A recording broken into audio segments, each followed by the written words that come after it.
உங்களோட லைஃப்ல எந்த ஒரு இம்ப்ரூவ்மெண்ட்டும் இல்லாம ஸ்ட்ரக் ஆகி இருக்க என்ன ரீசன் உங்களுக்கு தெரியுமா? நம்மளோட பிரெயின் எப்படி ஒர்க் ஆகும்னா, நம்ம ஒரு கோலை செட் பண்ணிட்டா அதை குயிக்கா அச்சீவ் பண்ணணும்னு நம்ம பிரெயின் அதுக்கு அடாப்ட் ஆகி இருக்கும். பட் ரியாலிட்டி என்னன்னா, குயிக்கா சக்சஸ் கிடைக்காது.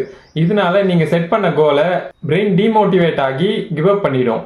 இதனால தான் உங்க லைஃப்ல சக்சஸ் ஆகாம இருக்கீங்க. உங்க லைஃப்ல எந்த விஷயம் பண்ணாலும் டெய்லி 1% இம்ப்ரூவ் ஆகுற மாதிரி உங்க ஒர்க்கை பண்ணுங்க. குயிக் சக்சஸ் பிரெயின் எதிர்பார்க்கும். அதனால தான் டிமோட்டிவேட் ஆகி கிவ் அப் பண்ணிடும்.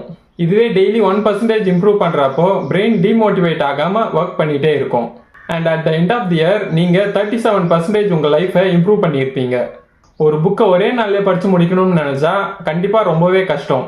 பட் இதுவே ஒரு நாளைக்கு ஒரு பேஜ் அண்ட் நெக்ஸ்ட் மந்த்க்கு ஒரு நாளைக்கு 10 பேஜ் அது மாதிரி படிக்கிறப்போ ஈஸியா உங்க ஹேபிட்டை இம்ப்ரூவ் பண்ணலாம். ஸோ நீங்க எந்த ஒரு ஹேபிட்டை பில்ட் பண்ற மாதிரி இருந்தாலும் சரி, டெய்லி 1% பெட்டர் ஆகுற மாதிரி ஒர்க் பண்ணா you will get a better life. So இந்த மாதிரி வீடியோ